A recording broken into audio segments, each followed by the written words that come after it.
Patrick and Chuck at Pals, and it's hot out. We're doing air conditioning work to this Nissan. Chuck, how did this Nissan come to us? Well, you know, Patrick, it's very interesting. These young ladies are riding around in a hot car because the economy's tough and people have a hard time coming up with money to fix their vehicle. Well, they found us on Facebook, saw our advertising for financing, and went and filled out SNAP. And it was a SNAP form. They got approved for all the money they need to fix their vehicle. And it literally took minutes to do it.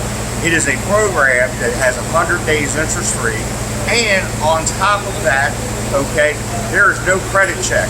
The only thing you need is an income source and a checking account. And like a SNAP, we can get your car fixed up and get you back on the road. So when these girls have ice cold air conditioning, they'll be so happy that they snapped it to fix their car. I hope to see you soon with your air conditioning problem at Pals.